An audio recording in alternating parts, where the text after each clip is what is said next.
So the SVB banking collapse, the biology sense that all of this is just going to keep going, and we've reached some sort of threshold moment that requires us to put the bit signal into the sky, as he said. How contained is this? What happened with SVB? Is this going to go on? Are we at a tipping point? Like, help me understand this moment. It would be very difficult for me to tell you whether or not we've reached a tipping point. I think you can only evaluate that in retrospect. But I would say, everything we've talked about in my first 2 appearances on the show, we're seeing that play out. Fractional reserve banking is a scam. It always fails. It cannot continue to support the depositor's interest over time. And we had Biology on for a Twitter space. I think it got attended by like 500,000 people. Jesus. And he, for those that don't know, he accepted a bet that Bitcoin would reach $1 million USD price in the next 90 days. Which we're still in the middle of, so we'll see. We're 20 days in, maybe 30 days in, something like that at this point. And although that's a very aggressive timetable in my estimation, I do think directionally he is correct, right? That same thing we've been talking about previously. The more currency you counterfeit, the more Bitcoin's price appreciates, right? You're pricing Bitcoin in terms of something. You use the word counterfeit. So really, let me give people like a 20-second primer on some of the things you've thrown out here. So I can give them the 6-word thing. Oh, yes, go ahead. Do it. Inflation is legal counterfeiting. Counterfeiting is criminal inflation. So central banking is a coordinated currency counterfeiting cartel that runs the world. All right. One of the questions I want to ask you today is what you think the government dossier on you says, but we'll get to that later. Okay. So you've got SVB ends up imploding because of fractional reserve banking. You're only legally required as a bank to hold, it's less than 10%. So if somebody gives you $1, you're required to hold less than 10 cents. Yeah. The rest you can invest, loan out, do whatever you want. So should people do a quote unquote run on the bank, you can find yourself in a position where you can't pay people back out.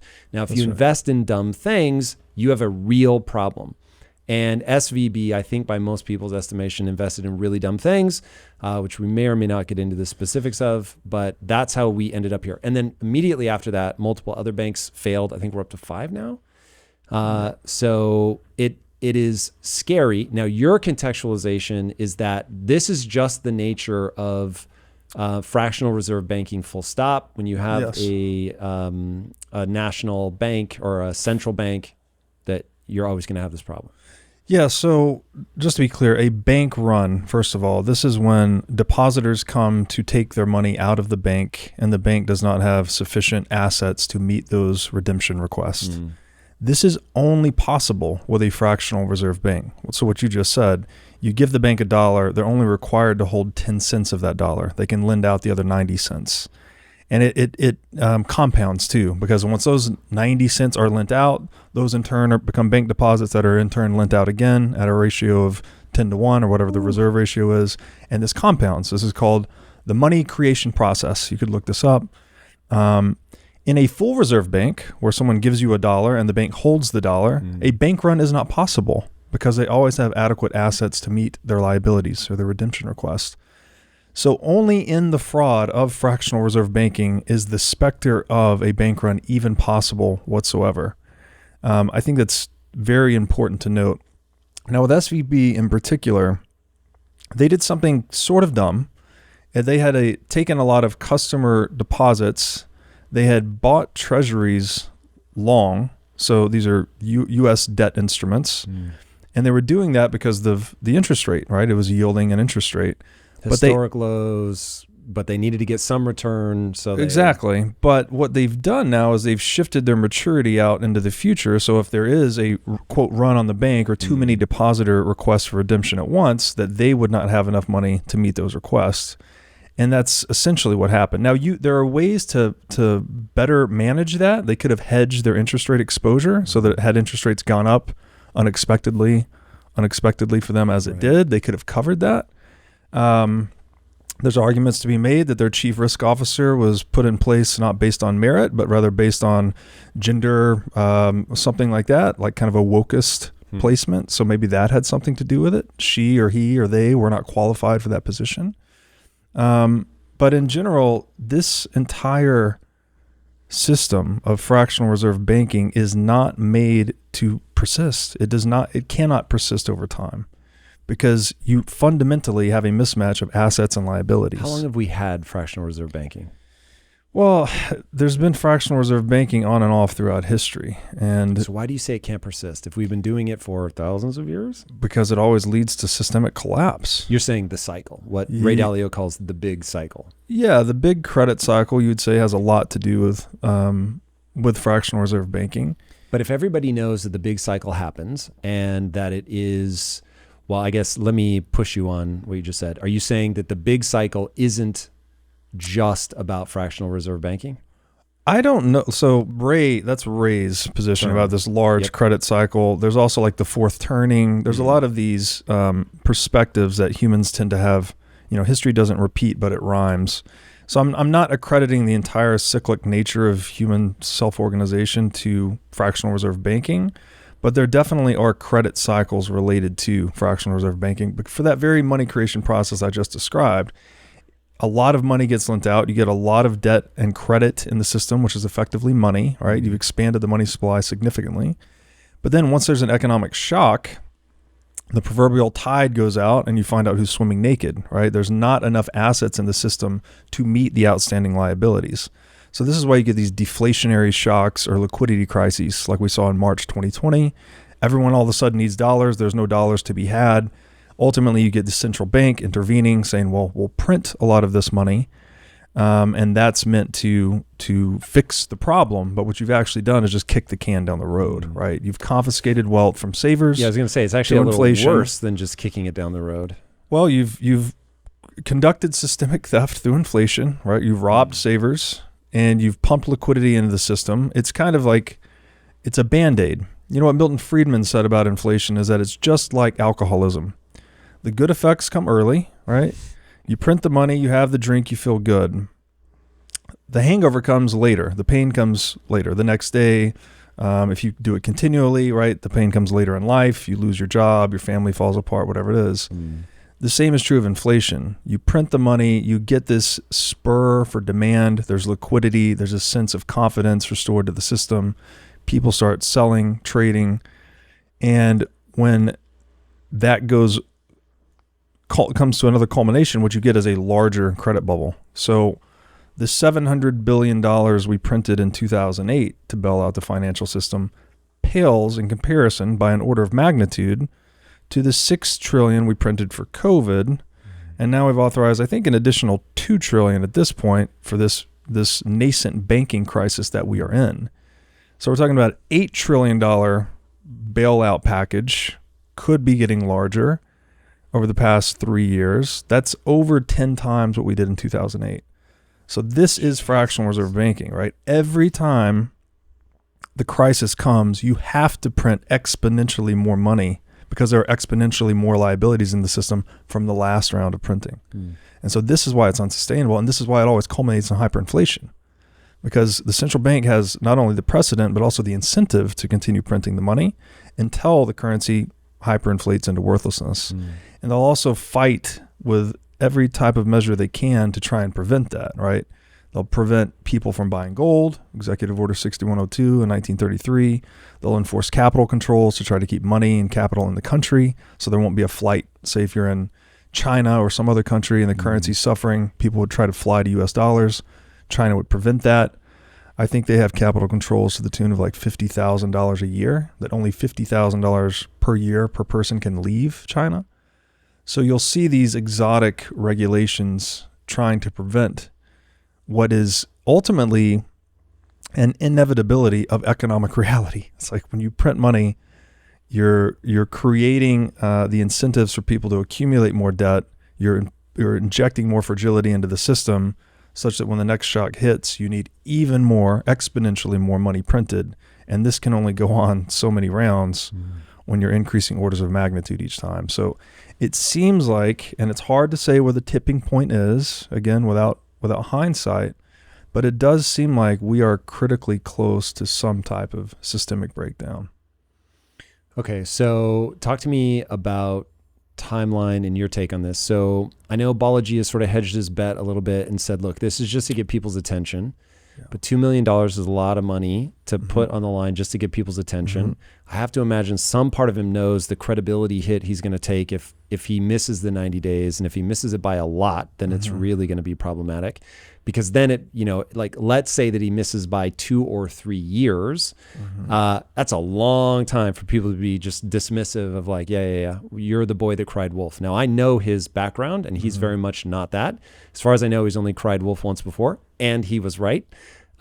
So what's your take on that? What was that instance? I'm actually not sure. God, what was it? Did he call, I forget. It was either 2008 or 2020 when he said, hey, I think it was 2020. I think it was COVID. He was like, yo, this is going to be a real problem. Yeah. And so when it played out, he was like one of the first people to raise his hand and say it. Yeah. Yeah. He's got a reputation for being an early adopter of damn near every groundbreaking technology. And he's not one, with that one exception, perhaps, typically to do something like this, right? He's not a super radical guy. But I think this is somewhat of a Paul Revere type move. Like Paul Revere rode through the town telling the Americans the British are coming before the Revolutionary War. Bilyeu's made this bet in a way to say that the printing is coming, and the printing is coming. There's no question about that whatsoever. Because you think more banks are going to fail, or for some other reason? Because of economic reality and the systemic design of fractional reserve banking, right? You have a fundamental mismatch of assets and liabilities. But we've had that for a long time. So why And we printed money for a long time, and we printed money at an accelerating rate, right? Look at the 1980s savings and loan crisis versus the 2008 bailout. Savings and loan crisis, I think, is in the tens of billions of dollars. 2008, $700 billion. 2020's $6 trillion plus the $2 trillion we just mentioned. So it is happening, right? It is exponentially more quantitative easing or inflation or systemic theft each time. So long as, like, there's no reason to think that would ever end, because again, the central bank not only has the precedent of doing that, but also the incentive to do that. They profit from the print, right? They earn seigniorage, which is where they're creating money cheaper than its actual value in the marketplace. So I think Bilyeu's move is a Paul Revere type move. Now, what other interest he may have in play? Surely he has a lot of Bitcoin. The guy's a super early adopter in Bitcoin. This is probably not a lot of money to him. So if I'm looking at it through the lens of his self-interest, maybe it's not as impactful of a play for him. And maybe, even if he's off by a couple of years, maybe history would regard that as kind of a selfless, brave move, right? Like, you put skin in the game just to try to get people's attention, to emphasize this fundamental failure of fractional reserve banking, to try and warn people to get their capital out of the system before it fails. None of us know when it's going to happen, right? Again, that's the ballsy kind of aggressive thing, is like putting a timeline on it. That's very hard to do. It's extremely hard to do as far as I can tell. I can just look at an economic system and look how it's functioned historically and tell you what direction it's going over time. But to actually tell you specifically a specific timetable for when things will happen, that is much more difficult. So I think he's doing it for the right reasons, but what do I know? Yeah, I don't know enough about him to comment on his motives at all, but it is an important question, I think, for people to really look at. So 5 years ago, I did not care about finance. I didn't think about it at all. All I thought about was how to generate more money. It didn't bother me in the slightest that I didn't know how to invest it. And then the more that I started researching the whole idea of, okay, you've generated all this wealth. I honestly thought, and I know we've talked about this before, but I honestly thought that inflation was a law of nature. I didn't realize that it was happening because of human behavior. I thought it just, I just never thought about it. And so it was just like, everybody always said there's 2% inflation. So I thought, there's 2% inflation. It just is what it is. Yeah. And as I was, as I get more educated on this and as I think about what it really is, I realized, the idea of sustaining your wealth, the buying power, that's a better way for people to think about it. Yeah.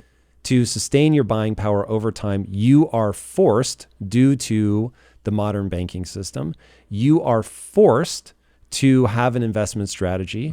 Otherwise, you will get inflated away over a lifetime. It's not going to happen in a year, but like at times of brutal inflation, like during COVID, you were looking at 10, 15%. 10, 15% is a lot of money in terms of reducing your buying power. And so that's when I realized, oh my God, like I have to think about that. I have to come up with a strategy.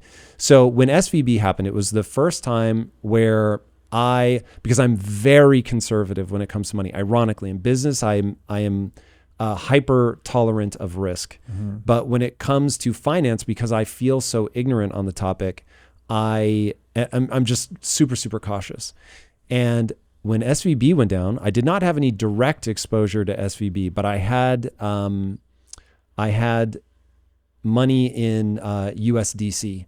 And so when I heard that Circle had exposure to USDC and that it might lose the peg, and for a while it did, it lost the peg like crazy. So that was the first time where I was like, whoa, I'm finding myself scrambling on whatever, a Friday night to get all of our USDC somewhere that it's not going to just poof evaporate overnight. So that said to me, okay, I really need to pay attention. Then government steps in, cool, everybody calms down, but then really smart people are saying, this is the beginning. And so I'm like, okay, the way I'm coming into this, my thesis is the government backstop did not change any of the fundamentals. All it did was change the time horizon. And so now I have this period where I can be thoughtful. I don't have to move in a scramble. And so the reason I wanted to have you on is so that I could really get my context right. And so where I see the sticking point here is you have the Fed. The Fed knows as much about money as probably anybody else, right? Like a lot of people on the cryptocurrency side, they want to paint them with, oh, they're stupid, they don't know what they're doing, brush. Look, it doesn't mean I agree with what they're doing, but I'm not going to approach them as if they're ignorant. I'm going to approach them as if they have a different take on the world than I have. But their take is going to have very sincere and potentially severe consequences. So the wall that they're backed against, that I think they're aware of, and thusly I think they will try to move in a way that's thoughtful, is this. They know that if you print too much, that you will hyperinflate. That is just a law of nature. That I think, while they won't use the words theft or whatever, they recognize that you aren't increasing the productivity. So you're not increasing the things that are available to buy or the output. And so you're just making more dollars to buy the same things, which is how you get inflation. So they know they're doing that. So they can only let themselves go so crazy. They know that every reserve currency all throughout history has eventually collapsed, usually through hyperinflation. So they're going to be aware of that. Then the other thing is, okay, we know that the way to break the back of hyperinflation or inflation in general is to raise interest rates, which just slows everything down in the economy. They're obviously not afraid to do that. They've cranked up rates. But now here's where it gets tricky. As you raise rates, and look, this could be my ignorance. I want to be very clear that I come into this hyper humble, but I have to have a framework to think about the world in order to make decisions. So I come into this saying, all right, what's going on right now is they've raised rates so fast that people aren't now able to make good on their own payments, which is exactly what put SVB into a dangerous situation. Is you have all this debt that you have to service, but the problem is you can't service that debt as the interest rates go up. So they know that as well. So they're going to be trying to find like some sort of balance. I think, and this is where you're going to have to steer me, I think they know that a recession is inevitable. So it's just a question of, are we going to crash and explode on impact? Or is there a miracle on the Hudson or whatever it was called, where they come, landing. They get us a water landing, everybody's able to come off the boats. So I'm looking at Bilyeu, and I tweeted at him and I was like, I get what you're saying, but the way that they'll be able to milk the timeline on this, I think 90 days just isn't realistic. where do you think that they can give us a water landing? I struggle to talk about central banking and a lot of the terms that most people use because it almost presupposes that this institution is like looking out for the greater good or looking out for the common man. Like, can they give us the economy a water landing? Like they're the pilots. This is the very metaphor we're using, right? They're pilots on the airplane, the ships, the plane's having mechanical issues. Maybe they can land it. That's not what's happening at all. Like they are hijacking the plane of the global economy. So I want to be very clear about that. I want to be careful with our metaphors. I agree with most of what you said about the framework of the central bank, except one piece is that this Keynesian economic mentality is that you can spur consumption with the printing of money. And so they have the kind of the tail wagging the dog mentality, where in economic reality, you have to produce before you consume, right? You have to plant the seed and grow the farm and grow the corn before you can eat it. That's economic reality. In the Keynesian model, you can consume, you can increase consumption, which will pull up production. And it's just backwards. So one of the levers they're thinking of when they print money is that they can actually spur consumption, which will pull production into reality. So that's everything you said is correct, except for that one piece that I want to be clear that they actually think that's how the world works. Now, again, I don't know if that is a deep in their heart of hearts belief, like in their economic consciousness, or if this is just a euphemistic kind of facade they put on, the purposeful jargon and opacity of language that's used to confuse people, right? So they can serve their cartel boss's interest, which is to continue printing money, continue people's general ignorance of economics and money. Now, for you, early on too, you said you thought when you were ignorant before getting into all this that inflation was the way of nature. Prices go up at 2% per year. That's normal. Nothing we can do about it. That's not your fault, right? That's you are the victim of a psyop in that situation. That's the Keynesian economic psyop that we've had going on since the inception of the Federal Reserve, at least since 1913, that we've been conditioned to believe that inflation is normal, that we need systemic theft, systemic debasement of purchasing power, if you want to say it in a nicer way, to spur consumption, right? To get people to not save, to not hoard their money. We need them to spend the money. It needs to keep moving. But the exact opposite is what's true, right? It's like by saving capital, savings is what underpins investment. Investment is what underpins and supports entrepreneurship. Entrepreneurship is what creates good and useful tools and services and increases in productivity.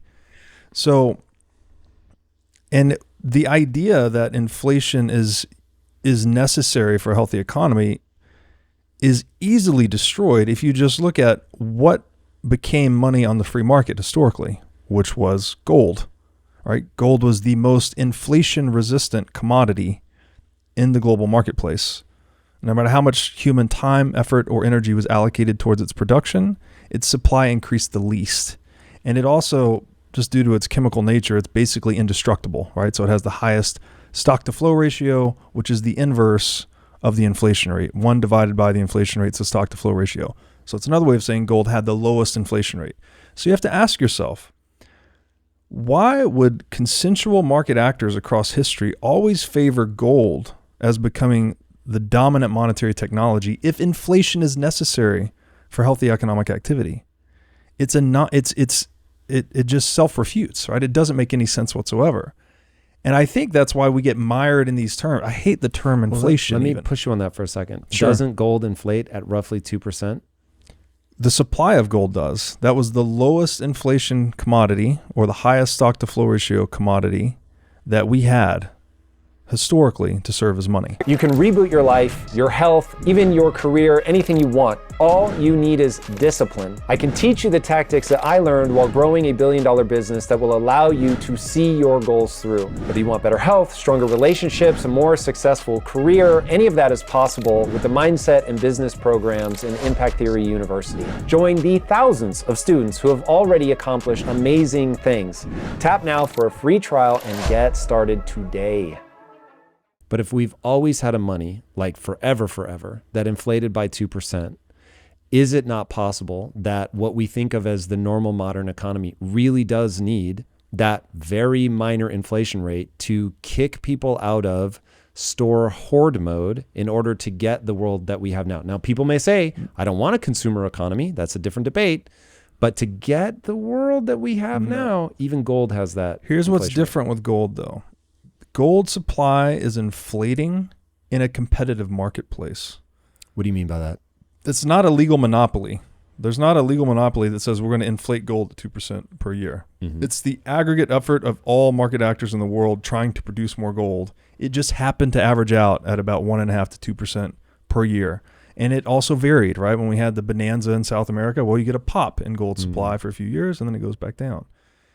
Now, maybe central banks chose 2% as their target because gold historically was 2%. That's another topic. But inside of a legal monopoly, you're arbitrarily inflating the supply. There's not a competition to mine fiat currency. So there's no cost to mine it. And this is the fundamental problem, right?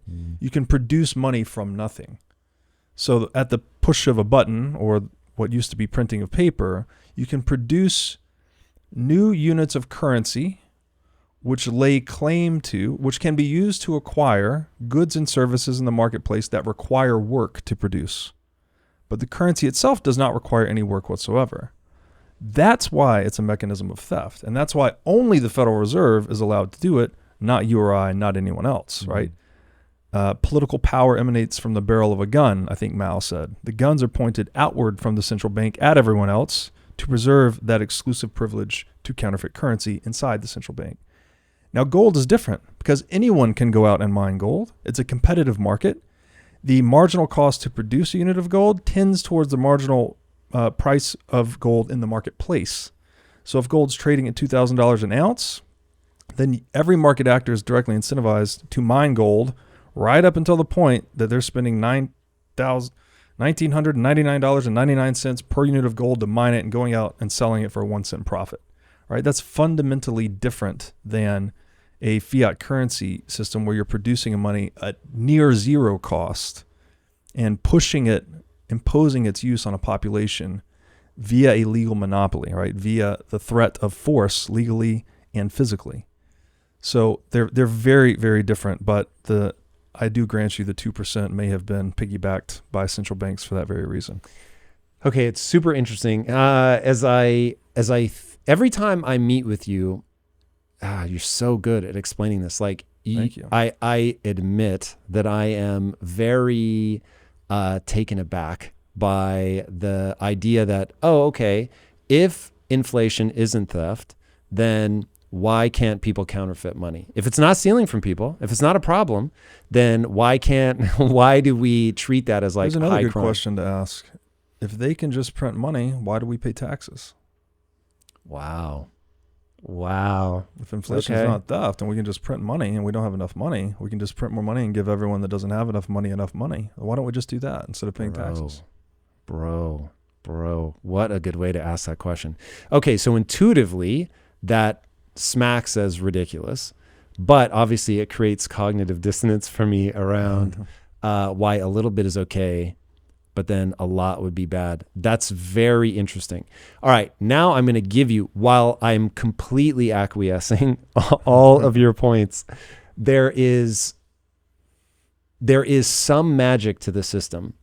Now, I think I know what you're going to say, that there's too much brutality as the system collapses, and it collapses predictably. You can't get exact on the timeline, which if you could, it would be a lot easier. It's unsustainable. But are you familiar with the little dragons policy in China? I'm not. Okay, so this is either little or small dragons.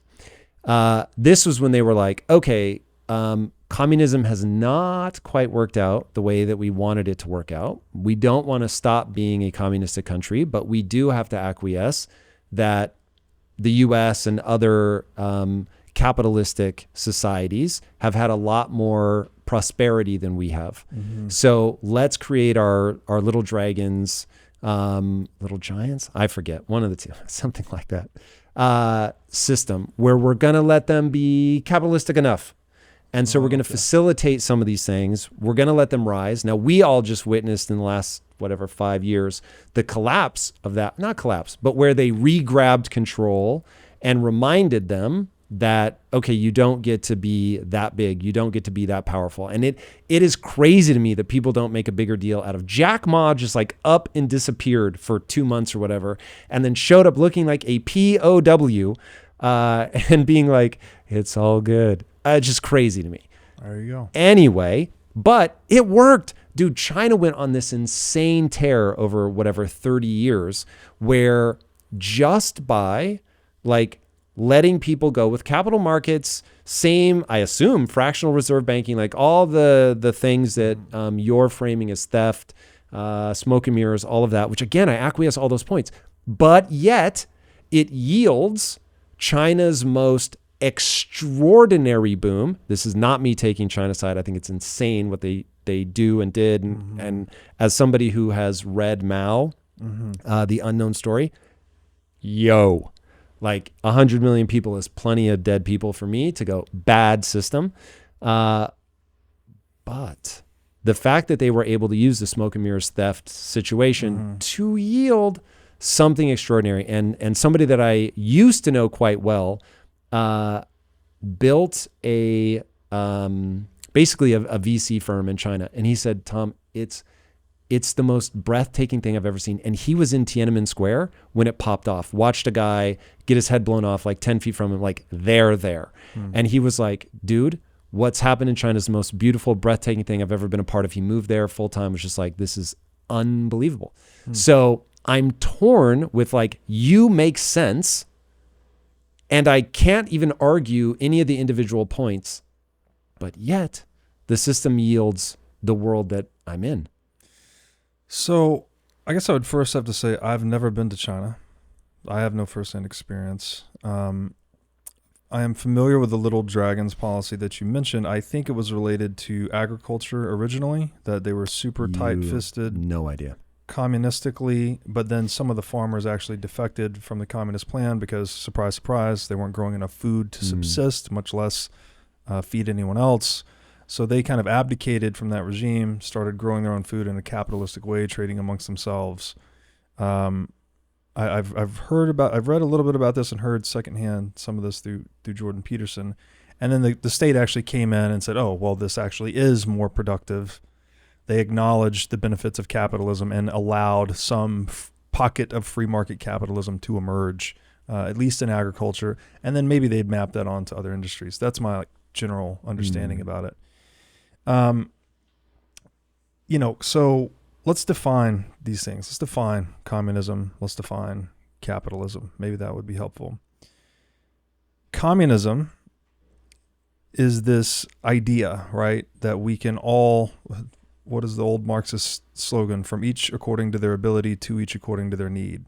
We don't need money and prices. We can all just acknowledge our fellow man and give to each person what they need and take as little as we need, and we'll have this communist utopia, right?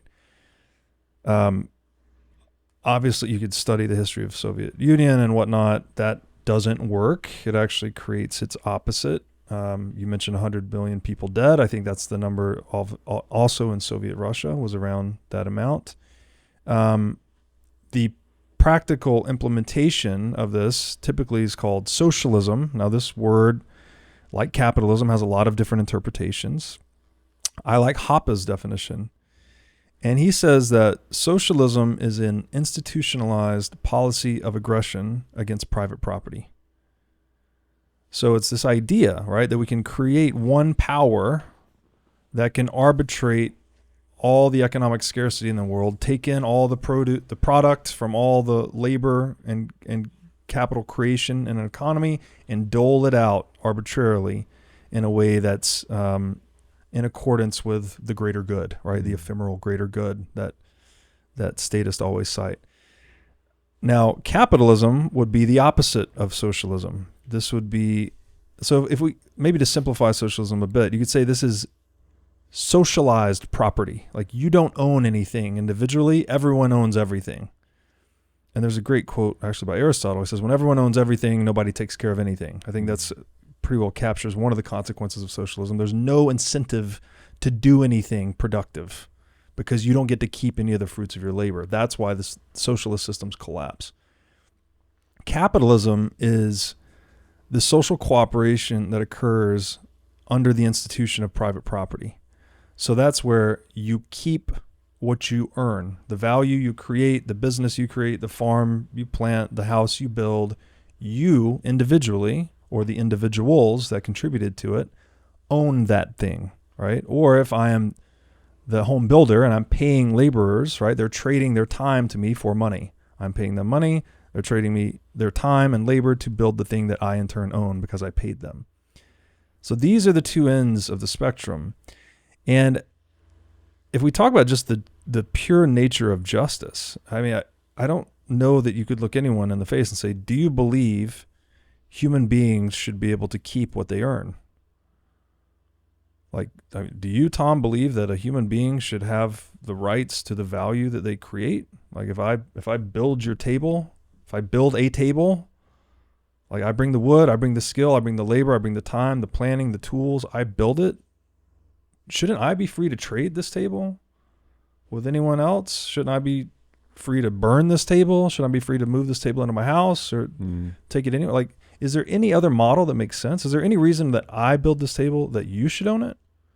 It's interesting. I can tell you what the pushback is. So first of all, let me say I am a dyed-in-the-wool capitalist. I believe in capitalism to my bones. I think Same that here. anything else violates the reality of human nature. But as you were describing that, I was like, okay, I know what the pushback is going to be. It's people that push back on the very idea of ownership. What do you mean? You brought the wood. The wood is from the earth, bro. You can't own the earth. Like, that's crazy town. What are you thinking? You can appropriate from nature assets that are not being used. So if there are trees growing in the woods and no one's using them, no one's doing anything of value with them, you can appropriate them.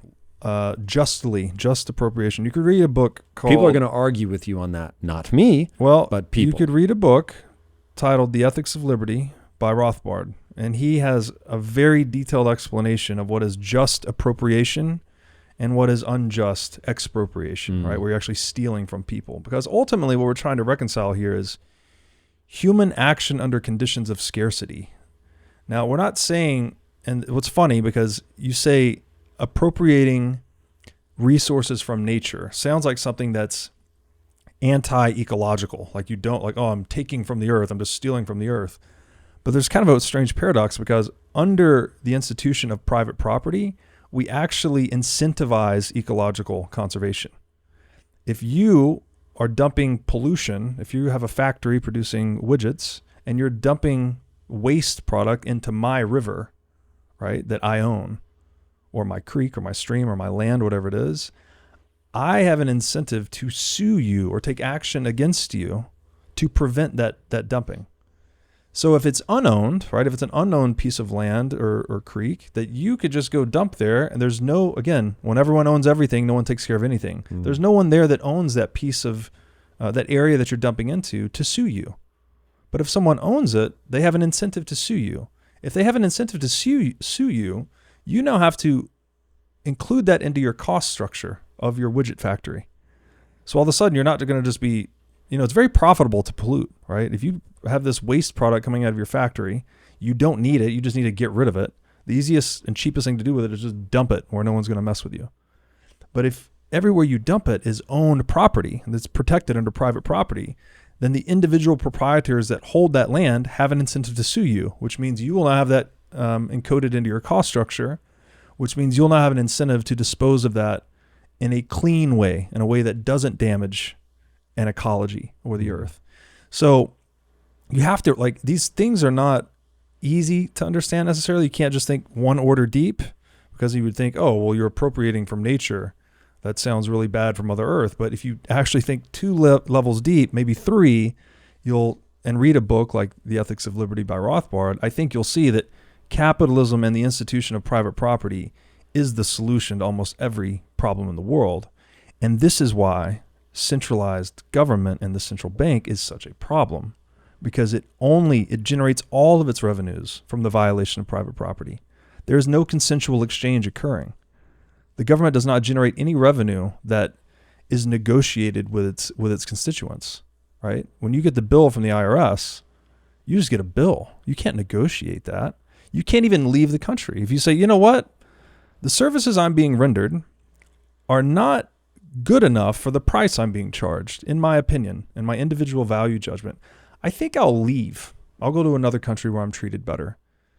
If you have above a $2 million net worth in the US, well, you have to pay the exit tax. Say what? That's right. So how did I not know about this? Tell me more. I know Canada has one. I just found out about that. I was offended, but I didn't realize that America has one. That's right. What's the exit tax? If you have above, and you have to check me on this because I haven't looked at it in a while, but it's, I think, above a $2 million net worth, and that situation I just described, you get the bill, you decide this is not a good fair price for the services I'm being provided. I'm going to move to country X. Well, when you go to move your capital to country X, the U.S. will, first of all, you'd have to renounce your citizenship because the U.S. has a territorial tax system, which is one of, I think, 2 countries in the world that do this. You're taxed on your worldwide income. This is sort of a benefit of being the global dollar hegemon. You just get to write whatever rules benefit you the most. Whereas in other countries, you pay tax for the income earned inside of that country. But the U.S., doesn't matter where you live, what you're doing, all of that's taxable in the U.S. Crazy. And then further, if you have capital in the U.S. and you try to move to another jurisdiction, that you're going to pay an exit tax on whatever it is above $2 million. So, just to get a little more clear on that, that's like someone breaking into your house, putting a gun to your head, and you saying, pay me, otherwise I'm going to steal your stuff, right? It's you as a individual cannot say no to a service provider, right? If there's a business that's trying to sell you something, let me use another example here. If you're trying to buy a car and you can't come to terms with an individual car dealer, right? You guys are negotiating back and forth. You can't come to terms. You always have the power to say no and go see his competitor next door, and to say no to that guy and go see his competitor next door. It's that option to say no that's keeping producers honest. It's keeping the car dealer honest. He knows you have the power to say no and get up and walk away at any time, and he'll lose the business. So he's willing to deal fairly with you because you have the power to say no. So this is why, competition, economic competition under conditions of capitalism is so important for keeping producers honest. When you remove that power to say no, where you can't say no to Uncle Sam, you can't even leave to another jurisdiction without paying a tax. I mean, it's tyranny, basically. It is less visible, less obvious, less clear. It's mired in all of this complexity and jargon and legalese, but it is tyrannical in my estimation.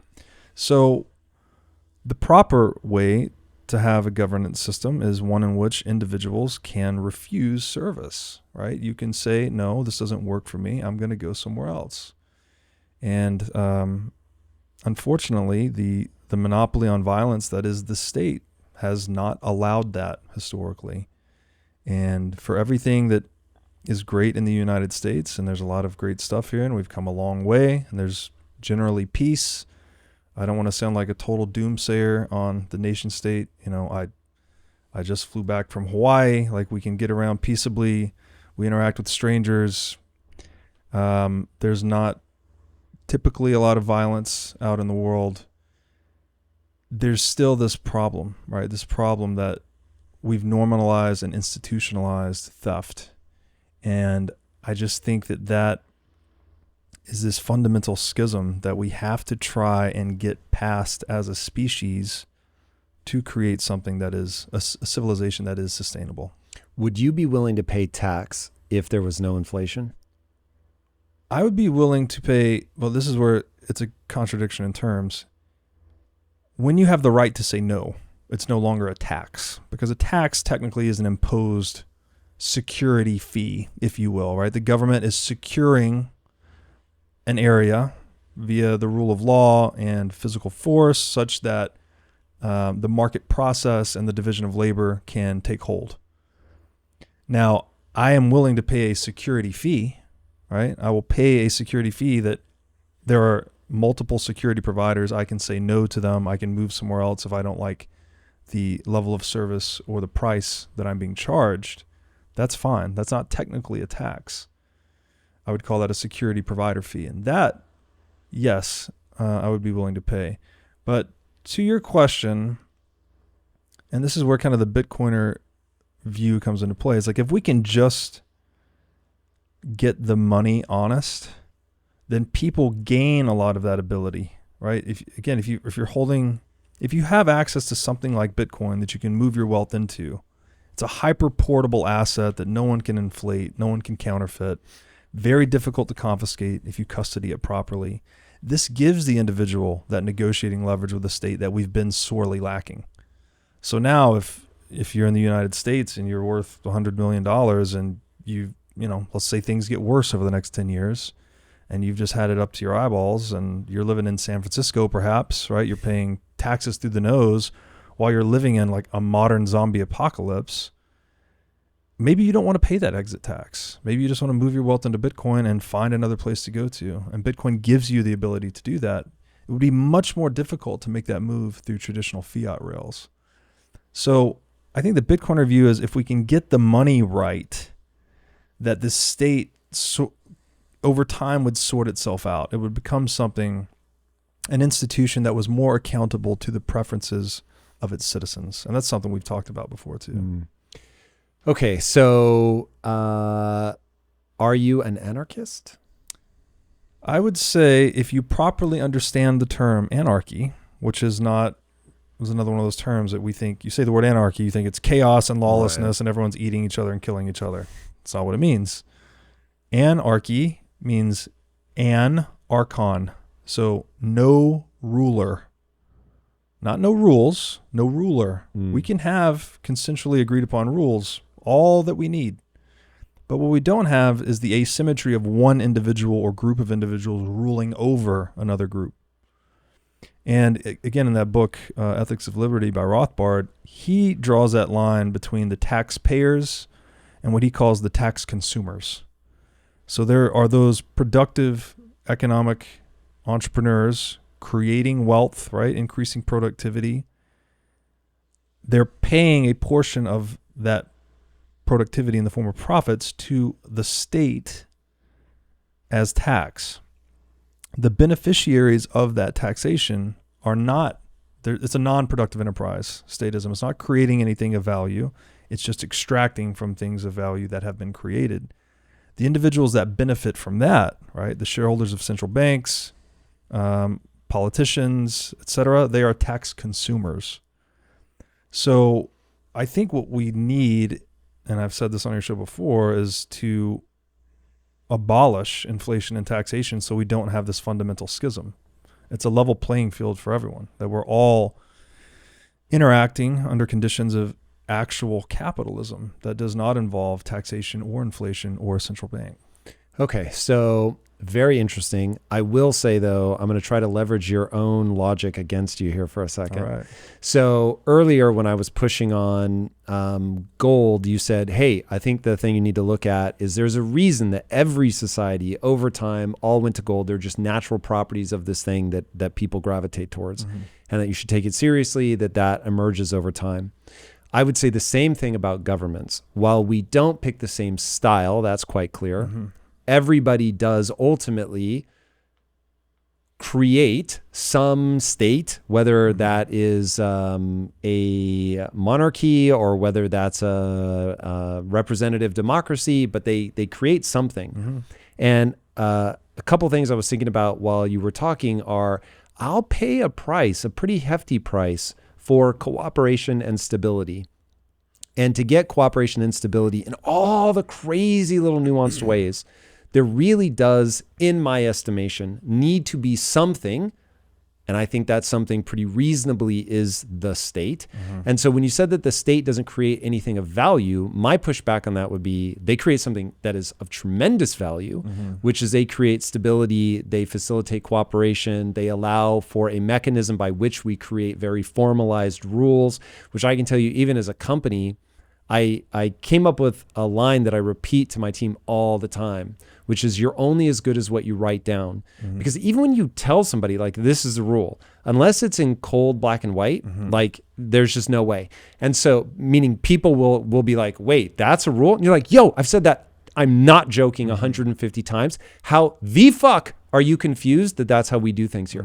And yet that's happened to me so many times that I recognize it really just is true. So you have to write things down. But now once you write things down, then people start interpreting it different ways. And so then you need a legislative body that's going to be like, no, you should interpret it this way. And you need case law to back it up. And so all of a sudden you're like, oh, we're back at the state. And so I'm operating from the belief that just like gold will constantly present itself as hard money because it's created in an exploding star, and those don't shower things on us very often. So it's like it's super limited, and that's what makes it amazing. And if people could just for a second realize that's no different than glass beads, right? Like if you hear glass beads as money and you're like, ah ha ha, these primitive fools. We just got glass beads that rain down when a star explodes. Right. And it's just that's way harder and more rare than the glass beads. But it is just a shiny trinket that we say has these properties that we all go, hey, if I have this thing, can we all just agree that's valuable? And that way I can trade you for cereal or a TV, whatever. So I think that thing is just going to constantly rear its head, that whatever is the very hard thing, which is why I'm a huge believer in Bitcoin. I have a very substantive amount of money in Bitcoin. So I think that gold-like things will always become the quote-unquote hard money. But I think that states are always, or state-like things, are always going to pop up and be like, this is the only way to aggregate a lot of people. And then may the best style win. And that, okay, there's still a lot of arguing to be done there about what the best style is. I mean, China has seen us in full view for a very long time. They're like, no, that's not the way. We've seen China in full view and we're like, no, that's not the way. So it's like different cultures are going to argue, but everyone has a state.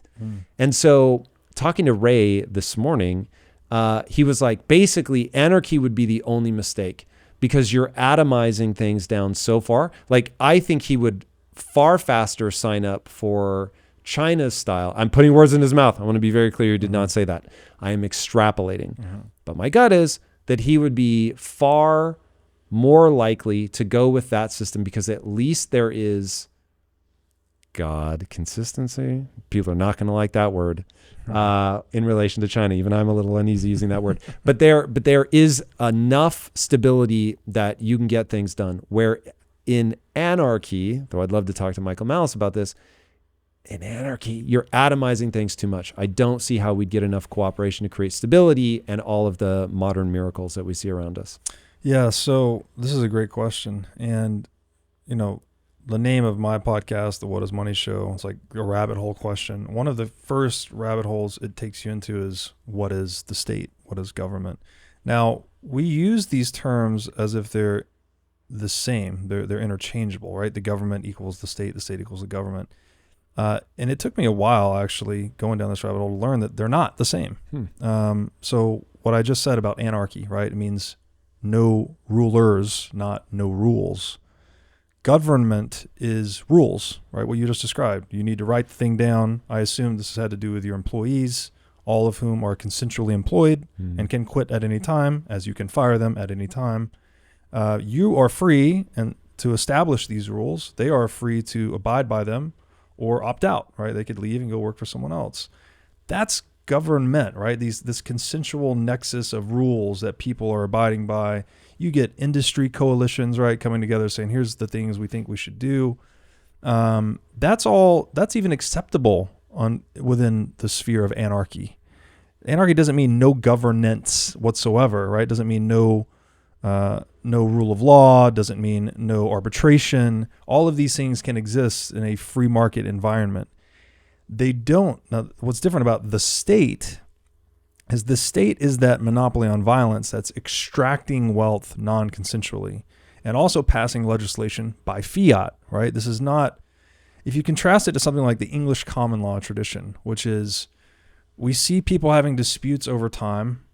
We see how they've resolved them over time. We start to codify these things. And it's like, wherever we've seen this instance occur before or something similar, we codify it into law. So it's legal discovery. We're discovering laws that naturally emerge from dispute resolutions over a long period of time.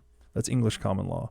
You can contrast this with legislation by fiat, which is just a legislator saying, here's the new rule. I wrote a new rule. If you don't abide by it, here's the penalty.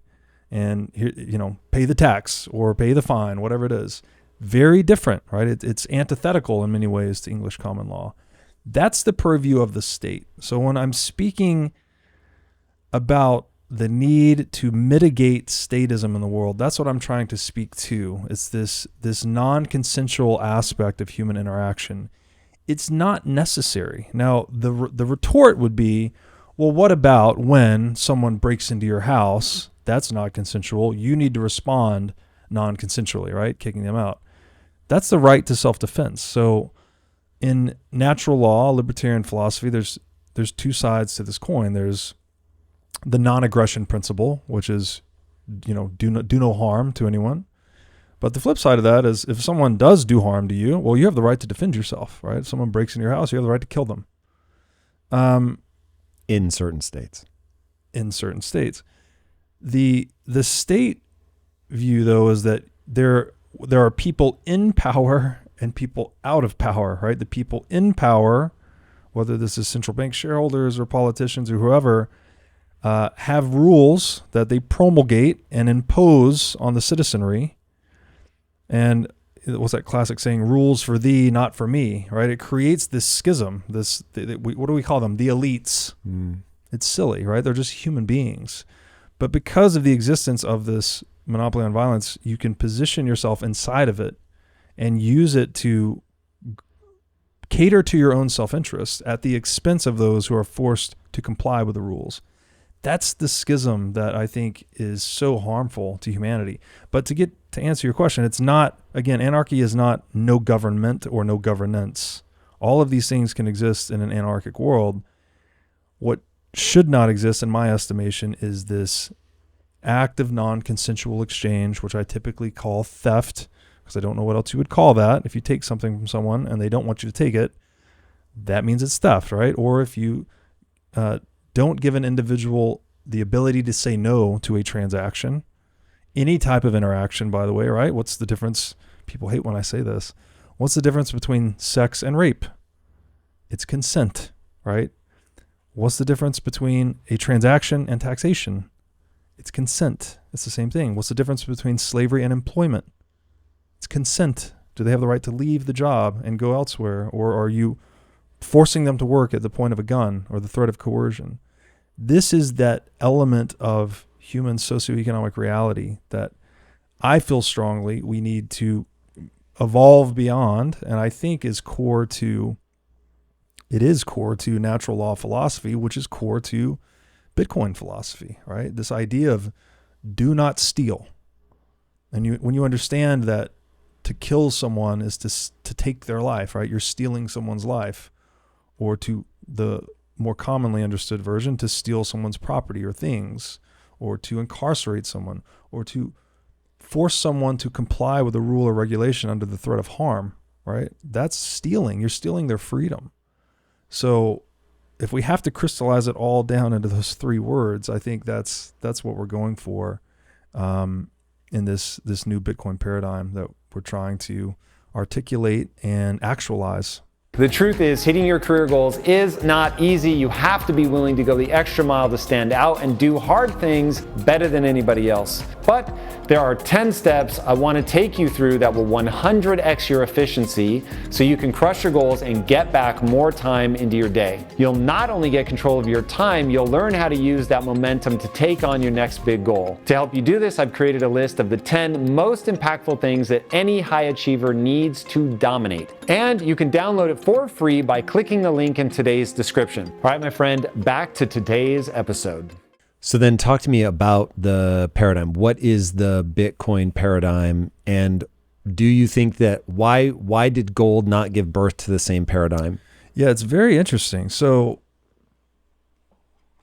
and I've talked about this before, but the what is money question, the properties of good money, which I won't elaborate here. I think we talked about in episode 1, divisibility, durability, recognizability, portability, scarcity. Gold was the best tool for the job. But gold, being just this glass beads that rain down from stars on high, it's physical, right? It's not, if money is just an agreement, which it really is, it's like this socially emergent agreement between people that we all agree this thing is going to mediate exchange. Again, not something that was imposed by any ruler. There was no committee that came together and said, gold is money. We're all going to use it for trade. There was no meeting. It would just emerge as at the end of a long sequence of consensual transactions among market actors that gold became the thing because it best satisfied these properties. But being physical, it's obviously not an ideal money. If money is just this agreement, right? It's just an informational structure, if you will, like a database of who owns what, right? Who has rendered. You could think of the purchasing power in my money as a representation of how many favors I've rendered to the market, right? I've built a business or done whatever to earn these profits that I'm storing in money as purchasing power. I can now take that purchasing power into the market to redeem favors from the market, right? And go to the restaurant and get food. I can travel. I can buy a house. It's that fundamental agreement that makes capitalism and peaceful human interaction work, right? Not only does it allow us to overcome conditions of scarcity optimally, and that we can create the most wealth when we have a sound agreement, like sound money, but it's also preventing us from violently fighting over resources because we have that agreement to fall back on, right? Like, just do your job, earn the money, you can save, and you can buy the things you want rather than trying to go out and fight and kill and take from other people. So the Bitcoin paradigm, I think, is, first on the gold, because it's physical, it lacked portability, right? This is like one of the main drawbacks, that you can't move gold over space easily. So states could still hem people in. Well, so it's really good. What you have in gold is an instrument that's really good for conserving purchasing power over time, right? As we've touched on, it's inflation resistant, all these things. Very bad at moving purchasing power across distance, though, across space. So what did we do as human beings we centralized the custody of gold into one place. We issue a token on top of it called a banknote, which was really originally a warehouse receipt. These are called money warehouses. Put your money in the warehouse, you get a warehouse receipt. You can trade the warehouse receipt with others as if it is as good as gold, because indeed you can take it back to the warehouse at any time and redeem it for gold. That was the original banknote, and this is the genesis of banking and ultimately central banking. So it was that technological flaw, let's say, of gold as money that led to the centralization of its custody in bank vaults. And when you put that much power in one place, right, the institutions that grow up around it, what's Lord Acton's infamous dictum? Absolute power corrupts absolutely. Well, money is damn near the closest thing we have in a technological sense to absolute power, right? So the institutions that have grown up around these centralized gold hoards are, unsurprisingly, the most corrupt institutions in the world, specifically the central bank, the one that I hammer on all the time. And the reason I hammer on it, again, a book, which I've mentioned before, The Creature from Jekyll Island. Go read this book. Like, you may not know what central banking is. You may wonder why I'm so motivated to talk about it. This book is there's a free audiobook version on YouTube. If you listen to it on 1.5x speed, you can get through the whole book in 5 hours. I promise you it will change your life. So that we're living under that paradigm, right? That gold became money because it was the best thing we had, but it lacked portability. So there were economic advantages to be gained from centralizing its custody in one place. Unsurprisingly, the institutions that came up around that are extremely corrupt because humans are corruptible, frankly, right? We're sinful, we're fallen creatures. Specifically, I just want to make sure that I'm understanding what the cause and effect here is. Because it is aggregatable and we need it to be protected, it gets centralized, and that gives birth to central banking. Correct. Okay, so the paradigm of gold is central banking. That's basically gold's legacy. It culminates in central banking. Okay. Yes. And again, not by design originally. It's just people trying to overcome. It's emergent. Exactly. It's emergent because gold had this technological flaw that it was not very portable. We couldn't move purchasing power across space very easily. So we needed some institution or mechanism on top of that to augment that shortcoming. That's what the bank was. That's what banknotes are. That's what currency is, right? At least when it used to be pegged to gold. So that's the situation we're in, right? So it's interesting and deep kind of to think about it this way. Like we are living under a very certain socioeconomic and even political paradigm because there's a technological flaw in the golden glass beads that rain down on us from heaven that just happened to be the best thing we had to embody this agreement we call money. Now, enter Bitcoin. What has Bitcoin done? It's taken those 5 properties of money and perfected them, right? So it's better than gold in every conceivable dimension. But the one that's really of note is that portability, right? So not only is Bitcoin perfected at holding purchasing power over time, and that has a perfectly fixed supply, it cannot be debased, counterfeited, or inflated. So you know, if you have 1,000 Bitcoin, you have 1,000 out of a possible 21 million forever. That agreement will never be broken, cannot be changed. But also it's fully dematerialized or digitized or informationalized that you can move it at the speed of light. You don't need a bank. I don't need to stick it in one centralized custodian because it's trivial to custody it myself. It's just information, right? I can store it in my brain. I can store it in hardware. I can store it on a computer. I can write it on paper. Any information-bearing medium can be used to custody Bitcoin. So now all of a sudden, all the institutional realities we've built on top of gold are called into question. It's like if we don't need to centralize the custody of Bitcoin, and Bitcoin, for reasons I won't go into here, but basically when it's better across all these properties of money, the Bitcoin thesis is that it will outcompete gold for those reasons. Everywhere humans have come into contact with a superior monetary technology, they've gravitated towards that superior monetary technology over time. It's not by choice necessarily, because, you know, you could study China and India staying on the silver standard longer than countries in the West moving to a gold standard. They were impoverished as a result of that decision because we had harder money. We had more ability to conserve purchasing power over time. That led to the colonialization of India, of China, and all these things. So it's an outcome that almost gets imposed upon you. It's not just an arbitrary choice of are we going to use silver or are we going to use gold. It's what is the best tool for the job, right? And so if you bring a proverbial knife to a gunfight, you're going to lose. So when you look at gold versus Bitcoin, gold is bringing a knife to a gunfight. Like Bitcoin is the most superior monetary technology we've ever had. So the larger thesis is people discover that over time in waves. And we've seen that play out. And we joke in the Bitcoin community that Bitcoin's an IQ test because you have to figure out all of this interdisciplinary chaotic history. You also have to figure all of that out, which is like reading a lot of old esoteric books and listening to a million podcasts and getting into natural law and libertarianism, none of which are taught in mainstream curriculum. So you also have to unplug yourself from the matrix over here. And then you have to go down all these rabbit holes over here. The number that's thrown around in Bitcoin is a minimum of 100 hours of studying just to start to really grok Bitcoin.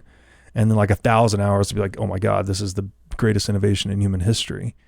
And everything now that gets built on top of it looks different, right? So that's why simultaneously very optimistic for the future of the world, but also it's so disruptive, right? All the institutional realities that we've come to accept are now called into question. Their utility is called into question. And so it can be scary at the same time. Very, but so I understand the paradigm of gold. Gold gives us the paradigm. It's emergent. It took time, but it gives us central banking.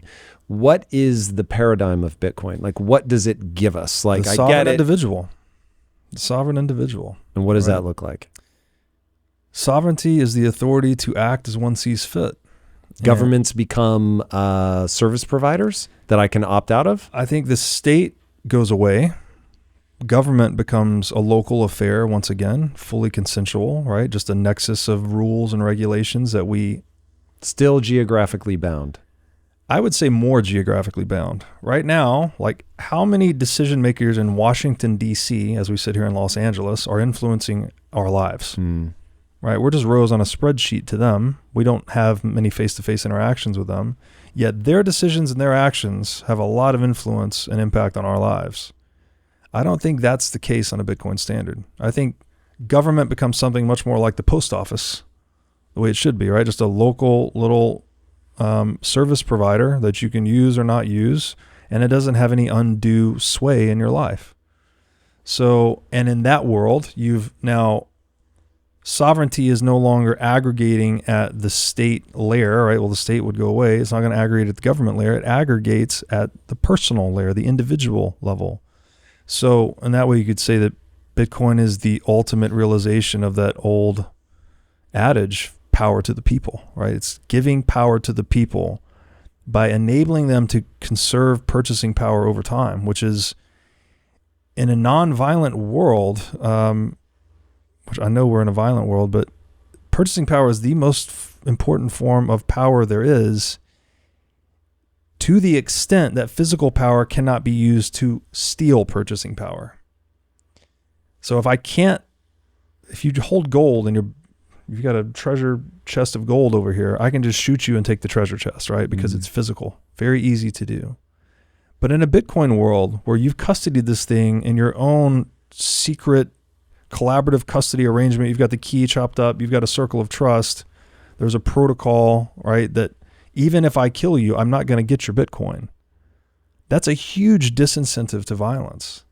So this whole world looks fundamentally more peaceful, more wealthy. You would assume there'd be more flourishing of the arts and culture and all of these things that we've seen under the classical gold standard. And you could study periods like the Gilded Age, which we called it in the United States. In France, they called it La Belle Époque.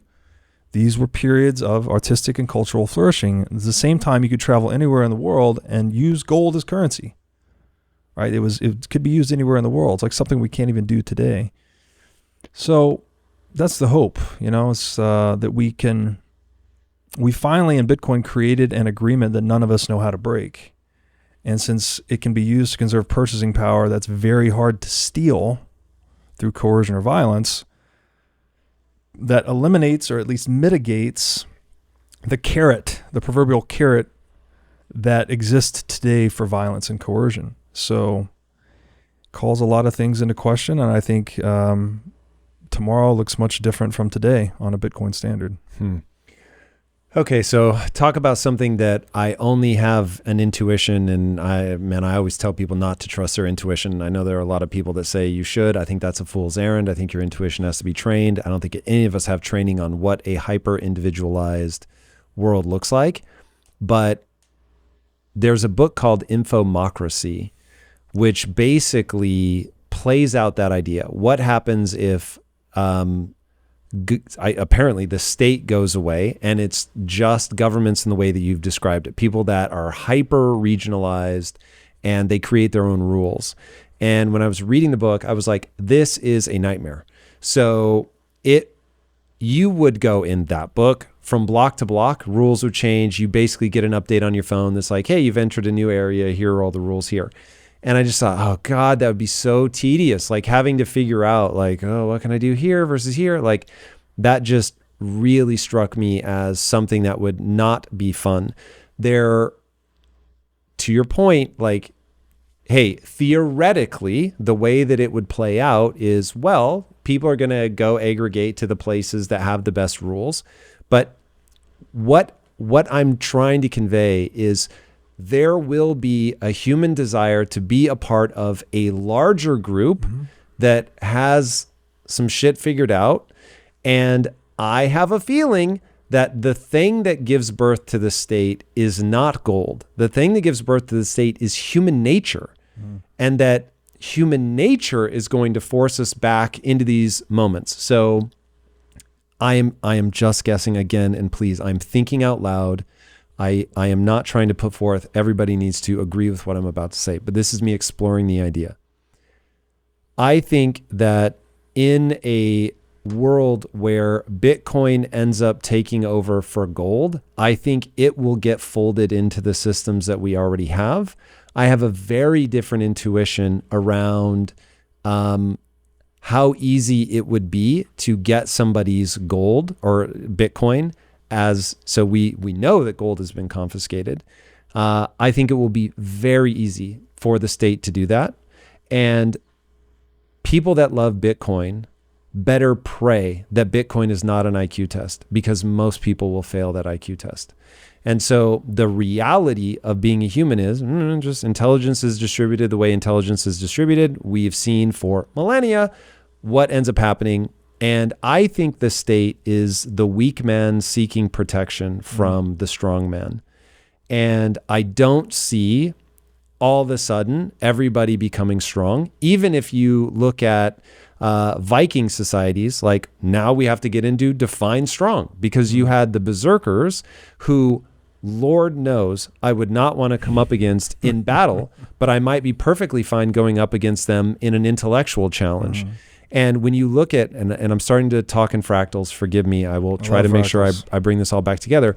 If you look at wolf societies, this was really shocking to me. I always thought the alpha male would be the biggest and the strongest, but that isn't true. The alpha male is the one most willing to make decisions, and that the pack believes is going to make the right decisions. And so when I saw a beta male, which we all think of as, oh, that's the weak guy, whatever, in this wolf pack, and it was the big fuck off wolf, and it would stare everybody down, growl at them. And it was like, I have the chills right now remembering how tough that fucking wolf looked. And he told everybody else to fuck off. And then the alpha male came in and ate. Not the beta male, not the guy telling people to back off, the guy he was protecting. And I thought, that's nature. That is, one guy goes, I'm the big strong guy, but I'm not the guy that makes the best decisions. And I know that. And I'm better off playing the role of the enforcer so that this guy that's better off making decisions can come in and do that. Now, what ends up happening when that's sort of the law of the land is the head guy ends up getting killed so fucking often. Everybody's like, oh my God, like this is getting so tedious. So you only get so many years where that guy is able to keep all the sort of dangerous things at bay. And so, and when I say weak, like, I'm not even saying I'm not the weak guy that wants the protection. So I should probably move away from a derogatory term, but it's somebody that goes, I understand that I'm way stronger as a part of a collective than I am off on my own. And so I think human nature is going to force us to go back into these groups all the time. And so if anything, maybe Bitcoin creates this world where we accordion and we get big and we shrink back, and we get big and we shrink back. And it creates its own sort of loop. It's a different loop, but it's a loop nonetheless. And let me get back now to coercion. So I hear people talk about this a lot. And I think those are people that have never had the eye of Sauron put upon them, which is the state. And when I watch what Jordan Peterson is going through, I'm like, oh my God, people can turn against you. And he, at one point, I think he said he has 10 lawsuits going. Like, they'll just peck him to death. And as tough and amazing as he is, I'm really worried that just the relentless nature of that kind of oppression, of the nameless faces, like, God, I don't even know who's coming after me anymore. It's just these constant like attacks. So anyway, I think the government as it stands today, there is no universe in which they let capital flight happen, just go into Bitcoin. And I get the argument. It's going to be, well, the US government might not, or maybe Canada doesn't, or maybe China doesn't, but somebody does. And so then you're going to see competitiveness. And I want to ask you about China's recent reversal, because maybe that is the argument against my own argument. But I think that Bitcoin is going to get regulated. They're already going after NFTs, other, what I think you would call shit coins. All the shit coins. With a vengeance. And I don't think they leave Bitcoin alone, even if they go, okay, this is digital gold, we're on board with that, but we're going to regulate the shit out of it.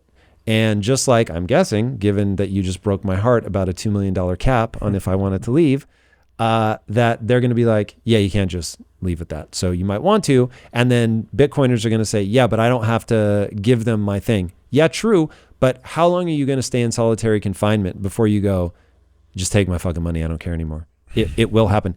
Everyone has a breaking point. And if you don't believe me, read the Gulag Archipelago. If you put me into a gulag, how long before I go, yeah, no amount of money is worth this. You can have all my Bitcoin. Well, it is a grim future you paint, and there are some Bitcoiners that see something similar, right? They think that the gulags are coming regardless, with or without Bitcoin, because that's the natural trajectory of statism. But with the introduction of Bitcoin, yeah, it could be about that. It could be putting people in very coercive situations in an attempt to extract their purchasing power, which is what the state does. That's a really good description for its business model, actually. Now, my question would be, though, if the state as a going concern, now maybe early on you're right. Maybe there are these gulags and maybe they throw all the Bitcoiners in there and try to get their purchasing power, whatever, right? The Bitcoin gets confiscated. Let's assume all Bitcoiners capitulate. All the Bitcoin ends up in the hands of the state. How does the state then continue to generate revenue, though? Because it needs to, in that world, right, where fiat currencies have presumably failed, right? That's why everyone's in the gulag and they're taking Bitcoin. The state now has all of its Bitcoin. We're now on a Bitcoin standard. How would that institution, the state, be a going concern as a business from that point forward? Because you're now on a monetary standard that it's very difficult to tax and confiscate. So you're saying we'd be in a world where the state just keeps throwing new people into prison to extract their purchasing power? They won't need to. Like, if you just think about the way the state works, they're just going to say, hey, look, totally fine with you guys storing your wealth in Bitcoin. We love it the most, but you are going to pay tax. And so, of course, everyone starts paying tax on that. And whether it's treated like a property tax and it's like a house and this is how much Bitcoin I have, which, by the way, it's an open ledger so everybody can see it. You're going to pay your money on that. In the beginning, people will try to hide it. They'll try to be, they'll try to shuck and jive. And then ultimately, over time, maybe 10 years, maybe 100 years, but the government will figure out, okay, this is who has what. We're going to tax it. And when they catch somebody, they're going to penalize them just like they would penalize people now for tax evasion. And enough people go, I like the system is good enough that I'm going to pay that tax. And bro, if you don't think people will capitulate to the state real fucking fast, read Mao. What they got people to accept is terrifying. And so let's say that even though I think this is a very problematic aspect, if Bitcoin is an IQ test, and now you have the smartest people, the most hardcore people, they're like, there's no way, I'm not going to capitulate. I'm going to find a way. I'm going to get out of this country, whatever. I'm going to read the tea leaves. I'm going to move before they get into capital controls, all that. Word. What's that, 1%? 0.5%? It certainly isn't 5%. So now you've got, be generous, 90% of people are trapped. Now that may make the ultra intelligent Bitcoiners be like, word, dude, I'm going to be in the 10%. I literally don't care. That grosses me out in a way that I can't even say. And I want to know what we do for everybody, how we find a way. And I get it, it's super Pollyanna, but I want to find that thing where everybody is able to maximize their freedom, to maximize human flourishing, to minimize human suffering, so on and so forth. And I just don't see a way. The maximization of human flourishing is found in the minimization of the state. That's now when you say minimization, well, I mean minimization to ideally to 0% statism. That's would where be ideal. Again, that's not no government. Yeah, still have government and rules and regulations and all these things, but the word regulation is a little tricky because we consider that today regulation by fiat, right? Someone writes a rule. If you don't abide by it, you're in trouble. That's not what a regulation could be, should be. It could just be a consensual agreement you make to live in a place. We seem to be hung up on this IQ test, so maybe I should try to decompose that a little bit. if you go into the global South today, right, the 2 billion people living in the global South that are unbanked or underbanked, we don't need to talk about the value of Bitcoin at all. They get it like this, all of them instantaneously. So I'm not saying the IQ test may have been a bad analogy, because I'm not saying all these 2 billion people have 150 IQs. I'm saying that they have firsthand experience of the pain that can be inflicted through the monopolization of currency and through the predations of the state on their purchasing power, right? This is a repeat offense in the lives of many people living in developing economies, right? They have nowhere to store purchasing power. They have had nowhere to store purchasing power ever, right? Are they adopting Bitcoin at a faster rate? Yes. Are there stats on that?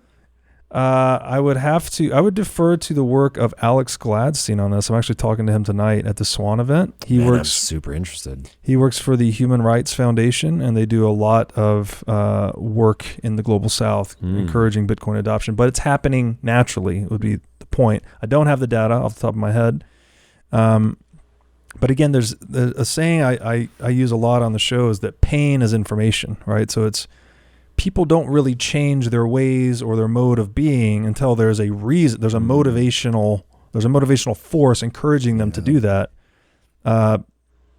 Literally, pain is that thing that puts you in a new formation, right? It is equal to information. This is also something that Taleb's work goes into a lot. So IQ test may be a bad analogy. It's wherever people are suffering the most under statism. They are going to be the ones that are most inclined to quickly understand Bitcoin and adopt Bitcoin as a means of necessity, right? Whereas here in the West, whatever, right? For a rich guy, like you can get by and you're not feeling the pain day in and day out. Maybe you can take a flyer on Bitcoin. Like if you're not ideologically committed or care about any of these things we're talking about, I'm not talking about you specifically, just some rich guy in LA. That's not the case for people in the global South, right? It's like, do I want to eat next week? Well, then I better figure out how the fuck I'm going to store my purchasing power over time. And so Bitcoin is, let's say, more obvious to people living under those conditions. It's not a matter necessarily of IQ. It's more a matter of circumstances. So that is my hope. And it's paradoxical in a way, because now what we get is the state in the final analysis, if what I'm saying is correct, sorry about that. In the final analysis, the state will do more to orange pill people, which is to educate them about Bitcoin, than anything any of us educators, content creators, whatever, can possibly do. By inducing pain. Right? They're actually creating the motivational force for people to learn and move purchasing power into a form that cannot be as easily preyed upon. So that is the course that I think it takes. And I think that, I mean, I do agree with you, right? It's human nature. There are these recurrent patterns, but I think the way I see it is that human nature takes the shape of its container. There's an old saying, is like, human nature is like water. It takes the shape of its container. Those containers, in my estimation, are the incentive structures that we inhabit. People will tend to do whatever is profitable for them. Now, profit in pure economics is a psychological phenomenon, right? Whatever you think is more value. We've said this before, right? To walk from one side of the room to the other, I have to value being on the other side of the room more than I value being where I'm at currently. But there's a very strong connection between psychological profit and financial profit. And I think when we make coercion and violence less profitable activities for humans to engage in, right, by virtue of having confiscation or seizure resistant money, as we do with Bitcoin, that the businesses that specialize in coercion and violence will start to go away over time. I'm trying to think of another example. We used to hunt whales in the ocean to harvest the oil from their blubber to make candles, because that was the most efficient form of lighting we had, right? So there was a lot of violence and coercion being perpetrated against those whales because it was profitable to give people a means of artificial lighting. Well, once we figured out electric lighting, we stopped predating on the wells for that reason. So it's this matter of shifting the profit incentive, pouring people into a new incentive schema that changes human behavior over time, and I think ultimately leads to the dissolution of central banking and statism more generally. Now, could I be wrong? Absolutely. This is a monumental change. I'm just one guy trying to pull the threads together, looking at where we started, how we got to here, and where we're possibly going as a result of this momentous monetary innovation we call Bitcoin. Please help me look at it from other perspectives, because the change is so radical and it's happening so fast in the digital age that there's no one person that's going to get it all. The best thing we can do is assimilate the viewpoints of others. And so that's what I'm trying to do as aggressively as possible. I'm trying to read as many relevant books as I can and talk to as many smart people as I can on the show about these very topics. And this is where my current viewpoint is. But I will reserve the humility to be quite wrong about all of it. But I do think where my view is today that incentives are the ground stuff of human action. And I think when you have a fundamental change of the base layer incentive structure, which was gold and now I think becomes Bitcoin over time, you see fundamentally different patterns of human action emerge from that change in the base layer. Okay, Canada and the Freedom Convoy seem like a pretty good dry run for Bitcoin's seizure resistance. I don't know that it was seizure, but what happened? Did Bitcoin rails get disrupted in any way, shape, or form? Were they monitored? Did people get blocked? 'Cause I know they were freezing accounts of people that had donated. That's right. To the Freedom Convoy, GoFundMe, which I still can't believe that people just let that one go. That's pretty terrifying. Yeah, it's terrifying. And the silence of Western leaders during that saga is equally terrifying. A blatant violation of private property rights for, leveled against peaceful protesters in one of the most liberal democracies in the world, I think by many standards. It was not Bitcoin that was confiscated. It was people were allocating. Actually, Bitcoin is what got into the hands of the protesters successfully. And I had BJ Dichter on the show to talk about this. He was one of the main participants in the Freedom Convoy. I think it was close to $10 million raised via a GoFundMe, which is a centralized fiat-based service, much like what's the other competitor of a similar name? Yeah, I know what Something you're talking about. It's a company, right? You send money. People start a campaign. You send money to the company. They dole it out to the campaigners. That was seized, basically. That was stopped, right? The bank accounts were frozen of the contributors and the protesters. I think a few $100,000 got through, but the bulk of the $10 million was frozen. They initially said they weren't going to return it. I think they ultimately ended up returning most of it. At that time, people started using Bitcoin as an alternative. And I want to say, and I have to check the numbers on this, but I think a couple of $1 million actually got through to the Freedom Convoy via Bitcoin because it's an unstoppable payments channel in the same way that it's an unseizable money when it's custodied properly, et cetera. So that was a good instance of Bitcoin functioning as an alternative to traditional fiat rails, but also highlighting the unstoppability of it. That once you send a Bitcoin payment, it's like sliding a glass or a gold coin across the table. There's no authority in the world that can reverse that transaction. And now something you said earlier, I want to be clear. Yes, Bitcoin is a public ledger, but the privacy tools are improving day by day with Bitcoin. There's a way to use Bitcoin now that's super anonymous. You could check out Wasabi Wallet. They've done a great job. How do they work? What's that? How do they work? I'm not going to speak to the technical details because I'm the wrong guy to talk to, but essentially it's a Bitcoin wallet, has privacy built in by default. Full disclosure, they are a sponsor on the show, so they have a wallet, privacy features built into it. I think we used to have to do coin joins manually. Is it like a VPN or something? Again, it goes there. They then here's like my rough non-technical guide description of a coin join, but you're basically putting unspent transaction outputs, which are actually what you're spending when you use Bitcoin, you're grouping them together. Multiple participants are coming together, and then they're mixing the transaction outputs. So whatever goes in, you don't really know who it comes out to or how much. So it's a way to anonymize your Bitcoin stash effectively.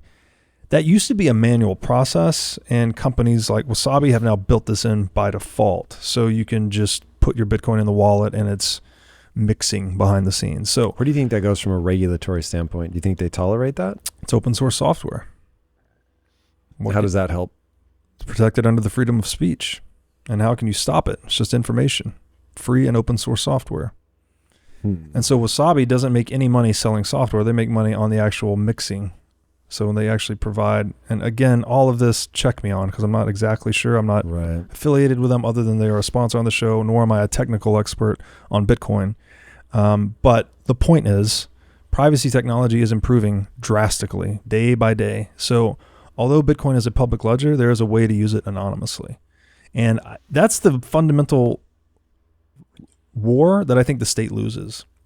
You're not going to outpace the innovation that's occurring in cryptography. You're just not going to do it. Like, the state is not, let's say, very innovative. For all the things they do really well, like stealing and killing and destroying, they're not particularly innovative.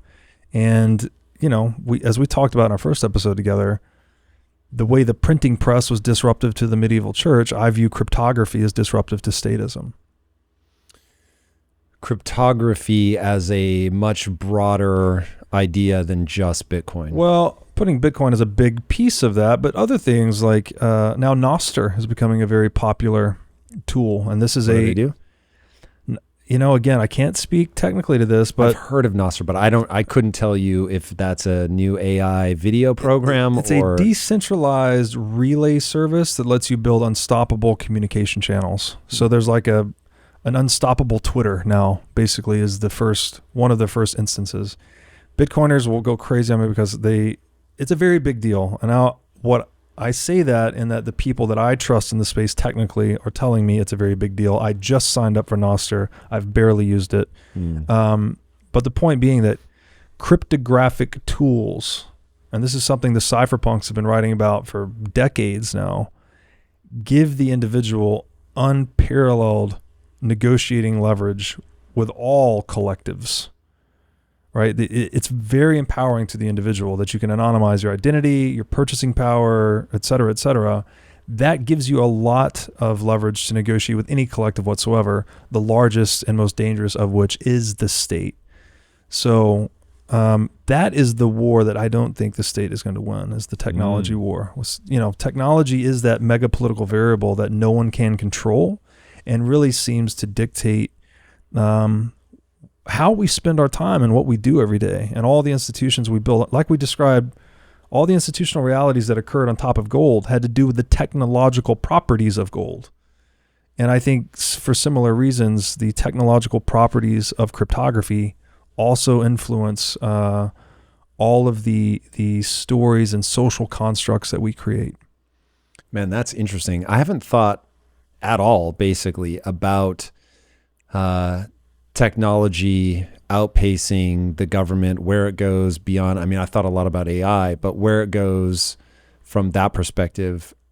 To your point about a Bitcoin paradigm where the individual is more sovereign, I don't think any of this happens maybe quickly, but I could see that gives me the first glimmers of like a path to where it's like it will just become uncontrollable over time. Where people do more and more of their living anonymously. That's really interesting. Or selectively. Really you can selectively disclose your identity. That's the great power of it, is you have the freedom to selectively disclose whatever you want, right? Your purchasing power, your identity, etc. or to not disclose. And let me riff on something for a second. did you read The Sovereign Individual yet? That was one I've question. read a large enough chunk that it was disrupting my sleep because it's so terrifying. It's not that terrifying. Well, I think this is where you and I disagree. So this brings us back to, what do you think the government's dossier on you says? On me? Yeah. I have no earthly idea. Do you think you have one? I don't know. I guarantee you have one. I would assume we probably all do in the content creator space, like above a certain but number. yours of content creators might be thicker than the next. Yeah, maybe. So you were the first person when I talked to, I was like, hey, shh. Yeah, I remember. Don't keep saying these I think things. it was shut the fuck up, Breedlove. Yeah, it was. I was just like, the implications of what you're saying are so radical that. So Andrew Bustamante, Mm-hmm. who I recently on the show. So, yeah. You have him coming on? Yes. I was literally just going to say you have to have him on. Yeah. You're going to love him, because he's utterly fascinating. But he made it very clear that, the government keeps dossiers on people like you. Now, they may not be like in your business, but they're like, okay, we're aware of you, somebody that has a powerful voice, somebody that refers to all of this as theft and, all that. They're certainly not going to be blind to that. So that is very interesting to me. All right, here's the idea that I want to run by you. So we are building what will one day be a metaverse. I think people leap to that too quickly, but just for simplicity of conversation. So we're building a metaverse. So I think a lot about, people are going to live their lives increasingly online. And this is the silver bullet that I always talk to people who are like, crypto's dead. I'm like, do you think tomorrow will be more or less digital than today? Mm-hmm. I have yet to encounter somebody, no matter how skeptical they are, that thinks that we're going to become less technological tomorrow than we are today. Mm-hmm. So, okay, cool. If we're going to be more digital tomorrow than we are today, what are the odds that the next generation will have an affinity for digital things? Oh, it's going to be more. Okay, cool. What do you think then are the odds that people will want their digital items to have more of the properties of the physical world? Oh yeah, that makes sense more. Okay, cool. So now it's like, now you've just come to the blockchain. So you realize the blockchain is the thing that gives the physical properties to digital items. So I know where it is, I know who owns it, I know what it does, I know how many there are. So, okay, cool. We've now been able to give digital items these things. So that's going to give people the ability to really invest in themselves inside of the digital world, because all of the ways you like to flex in the outside world, you're going to be able to do in the digital world. So it will just matter. I think it was Michael Saylor that said, for virtual things to matter, they have to have the property of matter. Mm-hmm. And so it's like, we can actually do that now. So as people begin to spend more time in the digital world and they have the blockchain, and so they're able to invest in themselves, and each generation is going to be more and more comfortable inside of these digital spaces, in there is where it becomes way easier to anonymize yourself. And so as Nostr or something else allows you to, from the moment you come on, for that to get, muddied up. So it's like, you saw me go into the ecosystem, but you have no idea who I came out as. Mm-hmm. And so once that moment gets anonymized, now you can build a persistent identity in the virtual world that has many of the characteristics of the physical world, but now I'm able to abstract myself. So let's say that for me, 80%, 90% of my economic activities are all online, and they are that one step removed. Now, which was my big hang up with the state, is they're always going to have geography over you. They're always going to be able to say, you're in my jurisdiction, and therefore you would have to up and move, which is like the ultimate pain in the ass. Not that some people won't do it, but the vast majority of people won't do it, especially if they make it incredibly difficult. But if there is an unbreakable, and that's where I get very dubious about the state, as you would call it, brings out a bigger and bigger hammer when they need to. And so you can look at how hard China's been able to clamp down on their people. But let's just pretend for a minute that there is a way for the technological advances to outpace the state so grossly that people are able to get into a completely virtual economic stream and lifestyle in a completely anonymous way. That I could see breaking over a generation or two, really beginning to soften the grip that the state has on people. That could get interesting fast. Yes, so agreed. Like we are definitely on a trajectory that is increasingly digital. Um, I'm also very. I think the hardware is going to transform significantly over time. So right now we're all kind of trapped within the windows of the smartphone or the laptop. I do subscribe to the view that we're going to get the hardware more and more out of the way, so it starts to blend more seamlessly with reality. Whether that's augmented, virtual, some confluence of the two, I'm not sure. But we're going to start in physical reality is going to start to be more of a data-rich environment. The thesis I've had about this is the world's becoming a video game. Like it's more video game-like. Thesis. Which is very fascinating. That's a very radically new world. I'm interested to see how that plays out. I would push back though on the blockchain. Just like crypto and other crypto assets, right? I put them all under this rubric of shitcoin because I really do think that the only proven use case for what Satoshi actually called a time chain, which somehow got converted into a blockchain because it's a chain of a block of transactions, is this state-resistant digital cyber cash that we call Bitcoin. I think that's the only utility for the whole construct. Everything else, I think, is kind of like liquid venture capital with low to no due diligence and largely just gambling devices. Now, those gambling devices, which is kind of interesting, the more rapidly you debase a currency, when I study hyperinflations historically, people increase their tendency to gamble, right? Everyone's trying to scam everyone else and outpace inflation. So maybe some of these things will do really well financially. They'll perform really well in bull markets and they'll go to zero in bear markets. That could persist for a long period of time. I'm not sure. There is a major crackdown on them, as you just alluded to. The SEC is coming down on shitcoins hard. They issued a notice even to Coinbase, right, a publicly traded company, that a lot of these things are unregistered securities. I think that whole process will continue. The blockchain, though, I think it's just a buzzword. It's a marketing buzzword. It does not, like the way you described it, to make things in digital reality matter is to give them the properties of matter. That's only one instance. That's Bitcoin. That's proof of work mining is what cements Bitcoin, a digital construct, into physical reality. Now, you can have other proof of work chains that do this similar thing, but I think in the long run, Bitcoin outcompetes all those other proof of work chains because, again, the one use case for a time chain is money.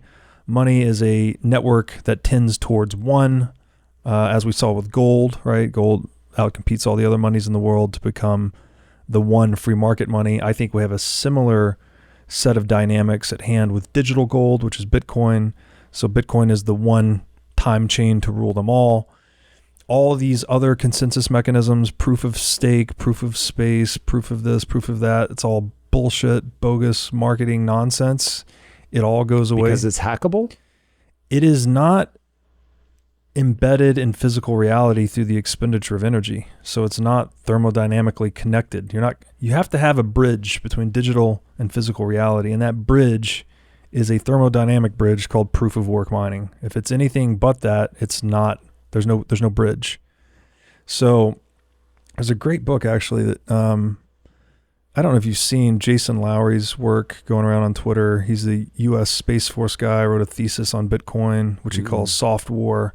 Very interesting, but he's arguing that so Bitcoin brings physics-like consequences into digital reality, right? So it's kind of this one singular, unique invention, something that can't be replicated. Another way that I've heard this said is that the innovation of Bitcoin cannot be replicated because resistance to replication is the invention, right? The fact that no one can make more than 21 million Bitcoin is the big deal, right? We have fixed supply asset. That's why you can't replicate it. Despite all these shitcoin attempts of copy paste, start new coin, start Tom coin, stop Rob coin, blah, blah, blah, sell it to the public. They're all just unregistered securities at that point. But the one unique phenomena that you get is Bitcoin. You get that one connection between digital and physical reality. So I think the word blockchain goes away eventually. In Bitcoin circles, it already has gone away. We call it a time chain. It's Satoshi's time chain. It underpins Bitcoin, which is the one true digital asset, right? And that there's no counterparty risk associated with it. It has a perfectly fixed supply. It's got a proven record of resisting social attacks on it, right? You can study the block wars of 2017, where people tried to change the consensus rules of Bitcoin and failed. And I think there's just full consolidation at that base layer over time. So eventually, after the gambling, the gambling allure of shitcoins goes away, probably with the collapse of fiat currencies, that shitcoins go away and the term blockchain goes away and we just have Bitcoin. So I subscribe to that view of the future where you see the world becoming more of a video game and all of these things, but I think it's going to be denominated through Bitcoin. Bitcoin is that fundamental connection point between the digital and physical world. Other things that are built on top of Bitcoin that a lot of, you've probably had Raoul Pal on the show, right? He thinks all the shitcoins are going to provide all these different utilities. I think all of those utilities get built on top of Bitcoin. So there's full consolidation at layer one, and then all of these ancillary utilities that all these shitcoins claim to do will be constructed in higher order protocols on top of Bitcoin. And that view is just really informed by, the monetary history of gold, the nature of proof of work itself, and I guess you could say culturally, like a cultural observation of just Bitcoin maximalism in the present, that you see these other projects are basically all scams. I mean, I'm painting with broad strokes here. I'm sure there have been some real genuine projects in the space, but it's such a preponderance that I've gotten to the point where I may have shared this with you before, but you've heard of the useful fiction, right? We treat every gun as if it's loaded. Obviously, not every gun is loaded, but we pretend as if it is so we don't hurt ourselves or others when we're using a gun or cleaning a gun. I've adopted the useful fiction of all non-Bitcoin crypto assets are shitcoins and they're scams and to be avoided at all costs. And maybe I'm wrong to 1 or 2%, perhaps, but in general, I think it's a useful fiction. You have the right rubric, I think, for anything passing itself off as this is the thing of value that's going to go up.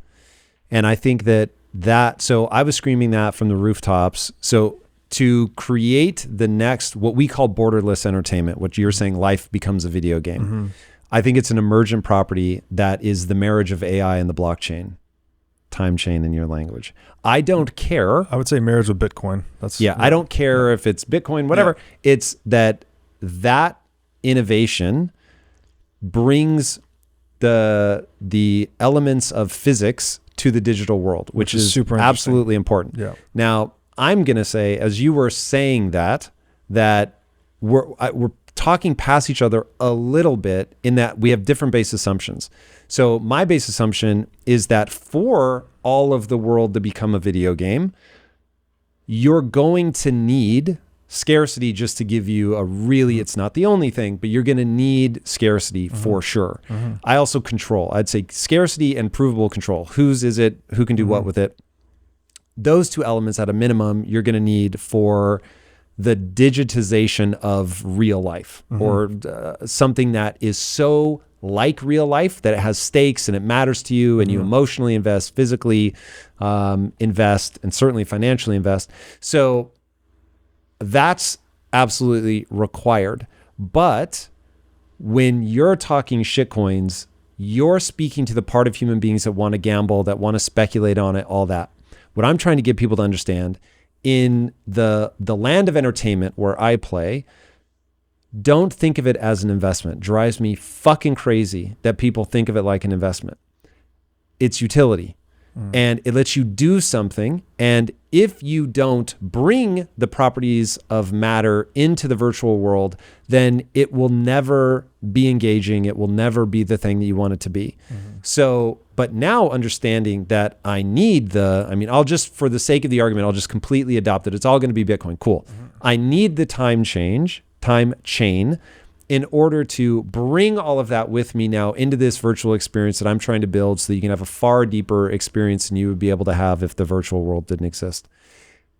Everything is going to be on some level of that chain. Now, games are never going to survive on the kind of throughput that you get in the base layer. Just can't. You have to be able to transact so rapidly. Sure.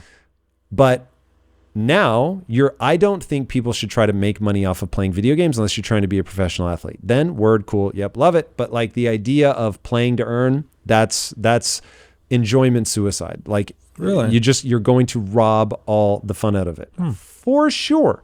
Like they've shown this, if you pay a kid to get good grades, their grades end up tanking because now they're just doing it for the money. They're not doing it for an intrinsic motivation. Anyway, I'll set that aside. So there is going to be a just deep stack of things that people want to exist in the virtual world. The easiest one is clothes. Okay, you're going to want to present yourself in a way that communicates something about who you are. For that to be meaningful, it has to be a finite supply. I have to know that it's yours. Boom. Now we're back to time chain. I think that is the tip of an absolutely gigantic iceberg of things that people will want in the virtual world. I assume you've read Ready Player One, the book. No. It's like, just seen the movie. What? Wow. The great news is you have a wonderful book to look forward to. But that really paints the picture of the intimate experiences that become possible in I don't think it's going to be trapped in VR, but when everybody can create and put it up into this shared virtual world, it will ultimately fragment into these deeply personal experiences. My favorite example from the book, I don't know if you know who John Hughes was, but he was a filmmaker, really prolific in the 80s, made a ton of movies that just felt some kind of way. He did Home Alone. It's probably to this generation his most famous film. Okay. Yeah. And in the book, all of his films are set in Chicago, much like all of Stephen King's stories are set in Maine. And somebody built like a town that included Ferris Bueller's house, the Home Alone house, the Pretty in Pink house, like all of his famous movies with all of his characters, and they were all run by AI. So you could like go and meet the characters and interact with these things like they were a movie. Anyway, all of that requires the time chain for all of that stuff to matter, for the things that you have in that world to have significance. So yeah, I see that technology as being critically important to the future, I imagine. I agree with that wholeheartedly, and if I'm hearing you correctly, which I would also agree with, that if we assume what I'm saying is correct about the time chain being the single kind of bridge between the two worlds, that Bitcoin ends up being the base money of not only physical reality out here for all the reasons I've highlighted, again, if assuming I'm correct, but it would also be the base money of this new emergent digital reality, right? But also the thing that makes a shirt valuable. Yeah, well, yeah, it's giving emergence to the digital reality by virtue of bringing physics-like consequences into the digital world, which don't exist before Bitcoin. Irreversible transactions. Exactly. Yeah. So you're bringing the irreversibility of time or the time chain into digital space, which is very interesting, right? Creates economic scarcity, creates the possibility for all these virtual worlds that have some tangible meaning, I guess you might say, that you can't just create them ad infinitum, right? A shirt could be a unique luxury shirt. And that if I wear it in a dungeon and I lose and that shirt gets destroyed in that battle and it's now actually gone. Could be actually gone. All of a sudden it's like, whoa, right. Like I'm going to stop and think about this stuff. And Yes. So it's like if things come too easily, too cheaply, they're too instantaneous, there's no cost whatsoever. The human condition is such that you won't meaningfully engage with it. Yeah. So, and what you said too, that you needed scarcity and control, right, over the actual assets for it to work, right, for it to work like the real world. And I think Bitcoin does provide you both. I would say the control element's a little bit more interesting though, because you're right. These aren't all going to be Bitcoin base layer transactions occurring in game, right? You're probably going to post some Bitcoin in the game, and then you're going to get some in-game tokens to go out and buy the shirts or weapons or shields or whatever it may be. You would then be, I don't know. I guess you'd be trusting the in-game world to honor the scarcity of that item, which has historically not been a good bet, right? Sometimes either players hack it and they start duping the items. I cut my teeth on digital assets, by the way, in Diablo 2. Interesting. Back in 1998, maybe, I think is when that game was out. So I was just a kid. And, you traded these unique items in digital space, but then eventually players cracked the code and started duping them, right? And you had hyperinflation of all the items. Yeah, I mean, look, I don't know enough about the technology, but this is my whole point about the blockchain. So when we create items, the way that we think about it is you're actually putting that item in a box. Mm-hmm. And so somebody could come in and steal them all if we're not careful. And so obviously we have to be very thoughtful about that. But if the blockchain only acknowledges there are this many in existence, unless you can hack how many are in existence, the game would say, nope, that's not a real item. Right. So that is a layman's interpretation of what's actually happening under the hood. Or unless you can fork the chain or roll back the chain, which that's the key property of Bitcoin. Even Ethereum, right, has been rolled back, has been forked. You could check out the DAO case study in 2016. Bitcoin's the only one that can't be rolled back, probabilistically. So that's why, I mean, what you just hit on there, it's like you need to be able to trust that these things are, for all intents and purposes in digital reality, they are physical, right? Even though they're non-physical, they're as if they were physical, as in if you lose the shirt in battle, it's gone for good. So I do think that's a unique property that only Bitcoin can provide through the bridge of thermodynamic proof of work mining. And it's going to be fascinating because I think in that world you end up with a lot of little games, right? People play all kinds of different games, or I'm using the word games, but these could be virtual environments of any sort, right? It could be virtual concerts, whatever it may be. But Bitcoin's going to be the main medium of exchange between all of them. So if you go and put up some Bitcoin to buy some in-game tokens to play game A, well, when you're done playing game A, you might sell the tokens to buy Bitcoin back and then take the Bitcoin over to game B and buy the same game tokens, something like that. Mm-hmm. So it's simultaneously catalyzing a new digital economy that was not possible prior to Bitcoin's existence, serving as the base money for that new emergent digital reality, and outcompeting gold in traditional physical analog reality to be base money in this world. So, this type of dialogue gives you some inkling of just how profound Bitcoin really is. Like the possibilities are hard to imagine, let's say. No doubt. One thing that I want to better understand as I think about where this is going, regulatory, all that good stuff, is China's about face. So China basically outlawed mining. Mm-hmm. As far as I know, their hash rate dropped to 0.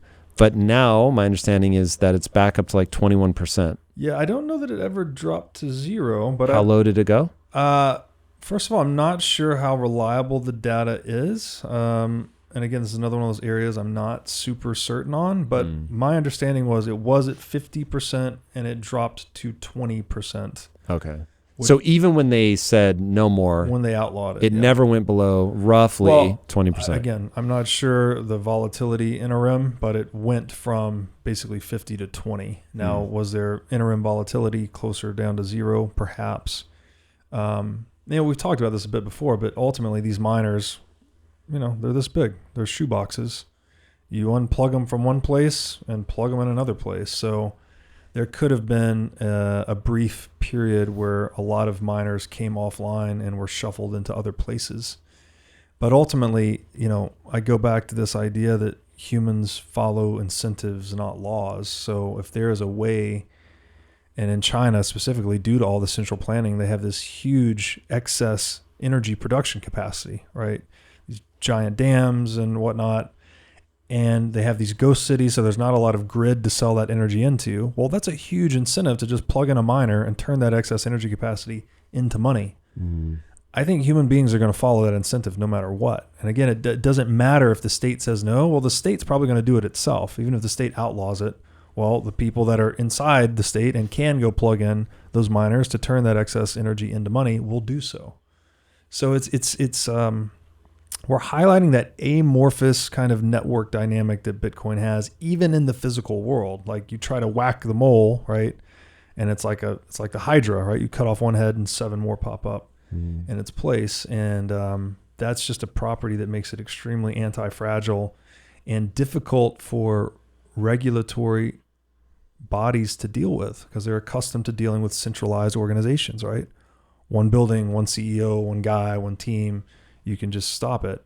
You can cut them off from the fiat rails, et cetera. But Bitcoin's something fundamentally different, right? It's just these, again, little shoeboxes plugged in all over the world, performing computations and giving rise to this incorruptible monetary structure.